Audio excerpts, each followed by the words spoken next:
He waited until the dirt was still fresh on my father's grave to hand me the papers. Not at home.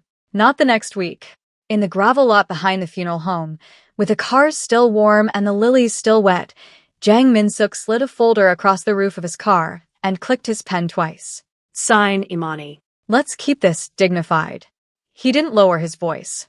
His mother stood 3 feet away in black she had bought for the occasion, and she didn't lower hers either. You came into this family with nothing. No money. No name worth keeping. Your father's in the ground now, so there's nothing left to pretend about. You were a charity case the day I married you. You're worthless to us. You always were. The word landed soft, almost gentle. That was the cruelest part. He returned me like a coat that never fit. I signed.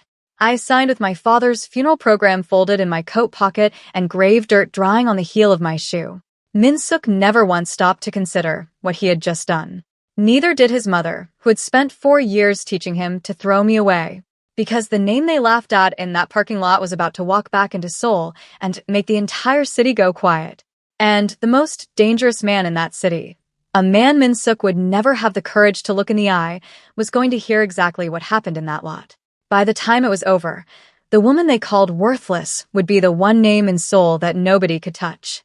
Welcome to Afro-Korean Love Stories. In today's episode, we bring you grief, betrayal, quiet strength, power, redemption, and a love that nobody saw coming. If you're just joining us for the first time, hit that like button, subscribe, and turn on your notification bell so you don't miss out on new story drops. And let me know in the comments, which city are you watching from? I want to see how far these amazing stories have traveled. Now, hold on to your seats as we take a deep dive into this amazing story. Her name was Imani Bennett, and her father had raised her to take up room. Marcus Bennett built Bennett Global out of one leased truck in Atlanta and 30 years of refusing to hear the word no. Freight first, then logistics, then trade routes that reached across 3 continents. Imani grew up doing her homework on the floor of a warehouse office, and her father would crouch beside her between phone calls and tap the page. You don't shrink for a room, baby girl. You make the room get bigger. Her mother had passed when she was 10. Marcus raised her with spreadsheets at the dinner table and church on Sunday and the unshakable belief that his daughter could outwork anyone alive. She earned a law degree, then a master's in international trade. She learned Korean in 2 years because Bennett Global was expanding into East Asia, and she wanted to be the one who opened that door. By 27, she was running the company's Seoul office, and she moved through that city like a woman who had never once been told she didn't belong. That was where Jang Min-suk found her. He was the heir to a Seoul finance and hotel dynasty, and he had a way of making a woman feel chosen. He noticed the small things in those early months, the coffee she liked, the way she chewed her pen when a contract was wrong. He asked about Atlanta. He asked about her father. He leaned in when she talked. She mistook being chosen for being valued. They are not the same thing. She would learn the difference in a parking lot for years later. His mother received her the way you receive a stain you're too polite to name. Madame Jang never raised her voice. She never had to. She let the temperature in a room drop whenever Imani spoke. In this family, the wife supports. She does not lead. I'm sure a clever girl like you understands. Every dinner became a quiet examination, and the rules changed so Imani would keep failing them. Her father flew in from Atlanta for the wedding. He held her face in both hands at the reception and gave her the sentence she would replay for years. If they ever make you small, you come home. There is always a seat at my table. She laughed and told him to stop being dramatic. She should have listened. The first year was good enough. By the second, Min-suk had started looking past her. By the third, he looked through her, the way you look through furniture you stop noticing. The deal she structured for his family's firm got presented in rooms she wasn't invited to under his name. When she pushed, his mother had a word ready for his ear after every dinner. She embarrassed you tonight. A proper wife does not correct her husband in front of partners. She will never understand what this family needs. Madame Jang had been shaping her son for 35 years before Imani ever arrived. Imani never stood a chance against that kind of patience. So she made herself smaller. She softened the edges her father had spent a lifetime sharpening, and she told herself this was what love asked of a person.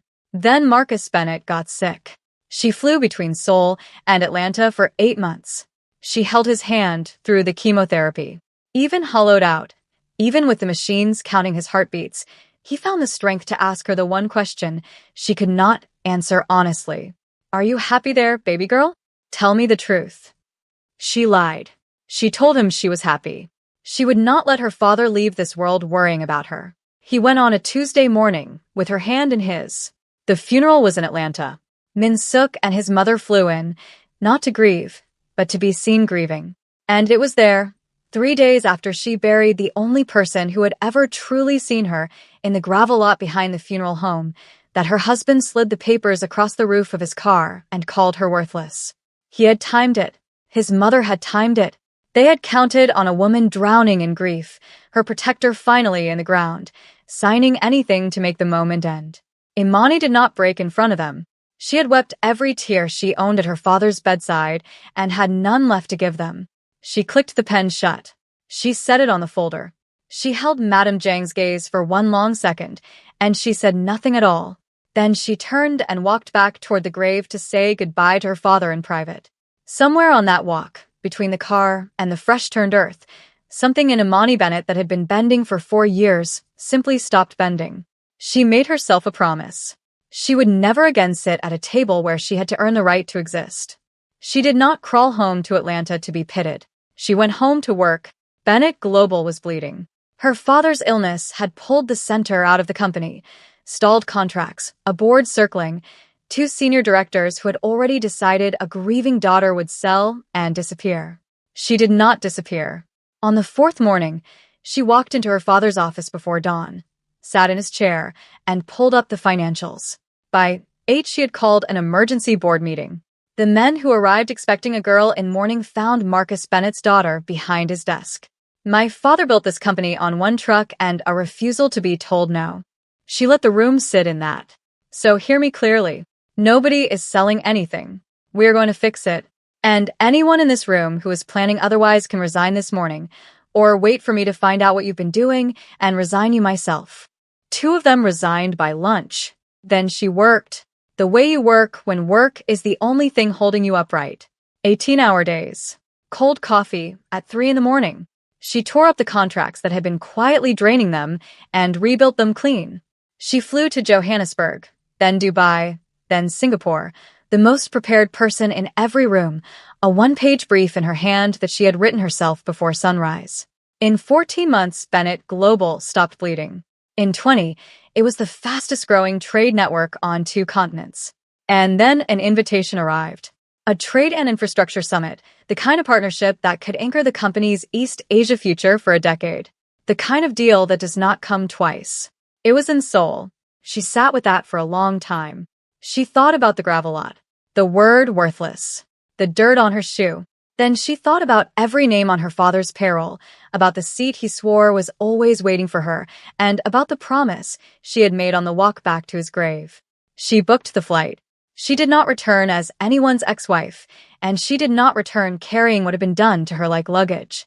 She returned as Imani Bennett, chief executive of Bennett Global, with a proposal she could defend from any angle and a quiet fury she had learned to wear like perfume. Let me pause right here because this is the moment I need to hear from you. Imani is about to walk back into the exact city that broke her. The same skyline. The same family somewhere out there, certain she crumbled. She is the CEO now. She has people who could close this deal for her. But she chose to go herself. So tell me honestly, is that courage, or is she walking straight back into a wound that isn't done bleeding? Would you have gone yourself, or sent someone in your place? And when she stood in that parking lot and said nothing, was her silence strength, or should she have made him hear every word she was swallowing? Drop your answers in the comments. I read every single one. And while you're there, tell me which city you're watching from. I want to see how far this story has traveled. If you're not subscribed yet, do it now because the man Imani is about to meet changes everything. Now, let's get back into it. The summit filled a ballroom in Yongsan on a gray October morning. 40-some investors. Most of them had heard of Bennett Global. None of them had expected her. Imani walked in wearing deep burgundy and set up her presentation without looking at the room. Her father taught her that trick. Never perform your nerves. Bury them so deep they turn into fuel. She was 12 minutes in when the doors at the back opened. She didn't look up. She kept talking. But the room changed. A particular stillness settled over it, the kind only one kind of presence creates. She filed it away and kept going. A senior investor leaned back and tried to corner her. Was Bennett Global's West African route truly exclusive? He wanted to know, or merely preferential? She paused. One beat, clean and deliberate. Then she clicked to a slide that had not been in the original deck, an exclusivity agreement signed at 7 o'clock that morning. Truly exclusive. Sign this morning. Page 11 of your folder. She let the silence stretch. Take your time. The investor found nothing to say. The room shifted in that invisible way rooms do when something has been settled past argument. And at the back, the man who had walked in 12 minutes late uncrossed his arms. His name was Yoon Suk-ju. To the public, he was the chairman of a holdings group, shipping, construction, half the cranes along the southern coast. Magazine covers, government photographs, a surface polished to a shine. What lived under that surface was discussed only in low voices, in careful rooms. Every person in Korean business knew his name. Almost none of them knew the man. He had not been on the guest list. He'd read the briefing the night before, seen the Bennett name, seen the route exclusivity, and changed his morning. He told himself it was strategy. When the session broke, the investors drifted toward the coffee. Yoon Suk-ju walked toward Imani. She watched him come and kept her face still. She knew exactly who he was. Every soul in that ballroom did.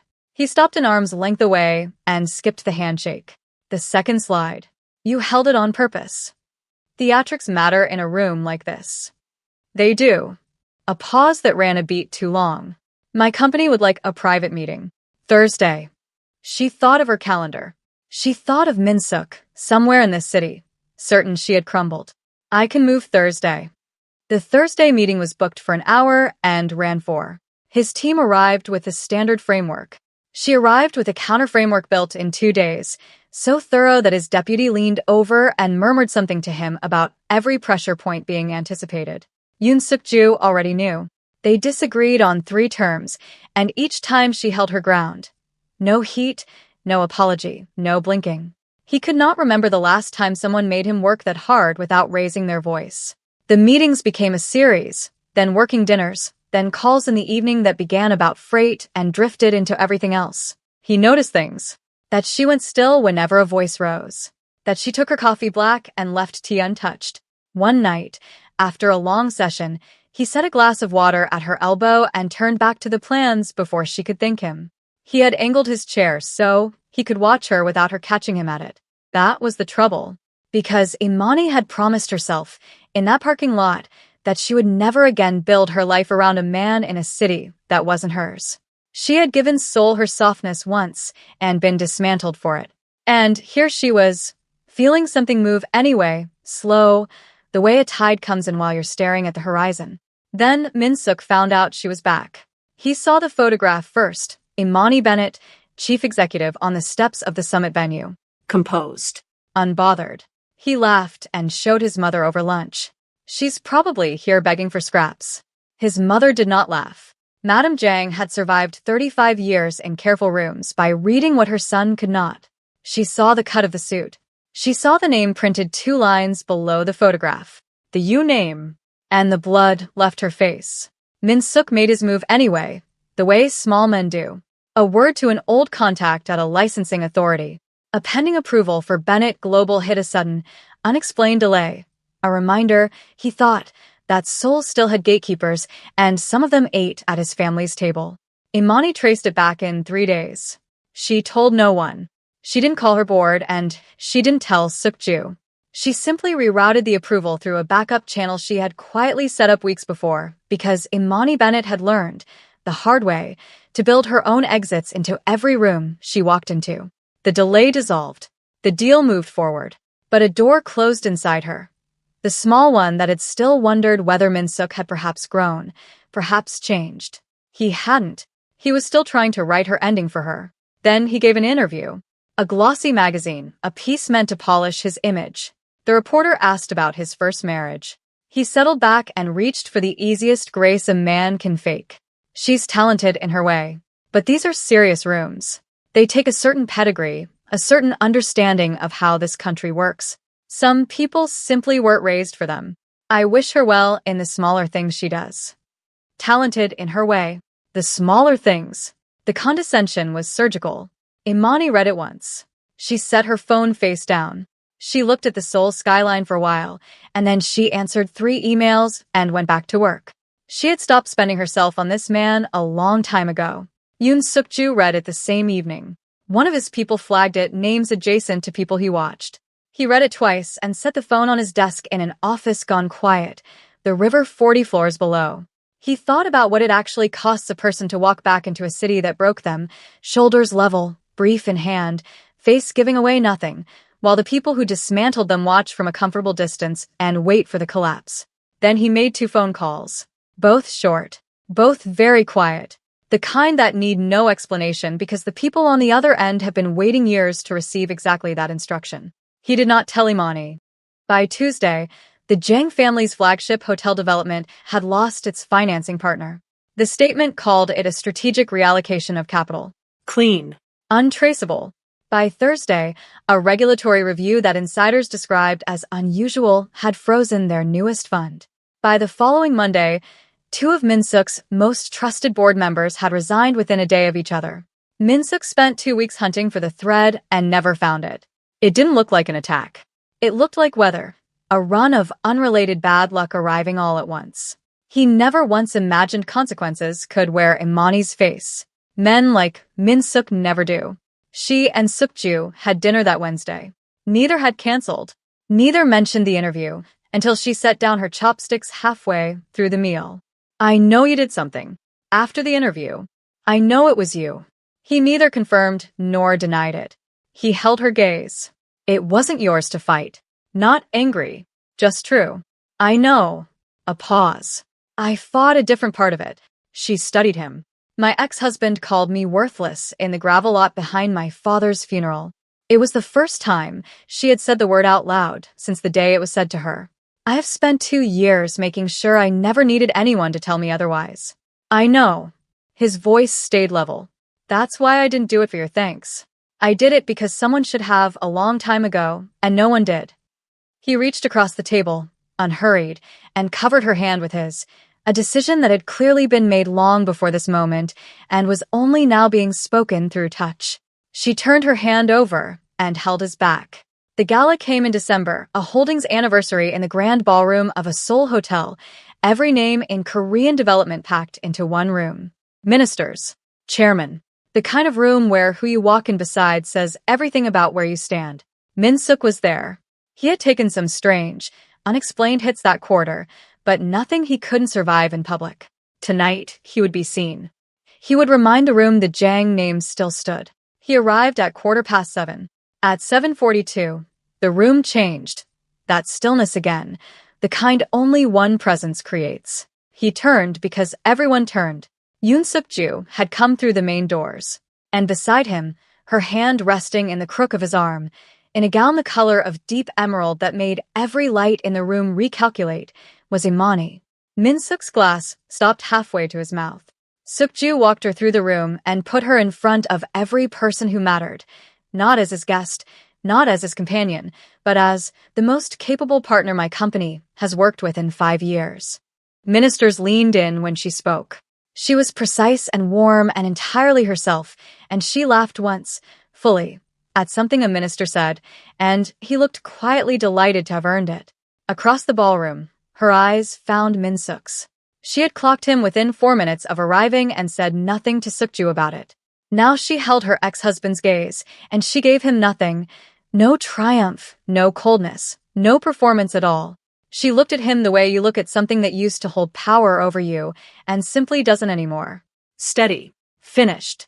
Then she looked away first because she was done. 2 years he had spent certain she was somewhere small. Sent home. Made less. She had not been made less. She had become this. Later, on the terrace, the city scattered below them, Suk-ju came to stand at her side. He didn't fill the silence. How do you feel? She thought about it honestly. Like I've been holding my breath since that parking lot. And somewhere tonight I let it out, and I couldn't tell you the exact moment it happened. Good. I didn't do any of this for him. The gala. The return. All of it. I know. That's why it worked. She turned to face him fully. This man who had rearranged an empire on her behalf and never once stood around waiting to be thanked. Your world is dangerous. Yes. I won't pretend otherwise. I don't want you to pretend anything. Her voice didn't shake. I had a husband who performed a marriage. I'm finished with performances. He lifted his hand and touched her face, slow, deliberate. She leaned into it, that small, involuntary give a body makes when it has already surrendered what the mind was still arguing about. Because here's the truth about Imani Bennett. It is not that a powerful man arrived and made her life easy. It is that she walked back into the city that called her worthless, with her father in the ground and nothing but her own name, and she took the pen back, quietly, completely, before anyone showed up to help her. Yoon Suk-ju did not save her. He recognized her. And the difference between being saved and being recognized is the whole story. As for Jang Min-suk, he kept his name and not much else. The financing never fully came back. The board never sat quite as steady under him again. He gave no more interviews about Imani Bennett, and he never apologized. Men like him rarely do. Not because they feel nothing, but because to feel it would mean admitting the full weight of what they threw away in a gravel lot, with funeral flowers still wet on the ground.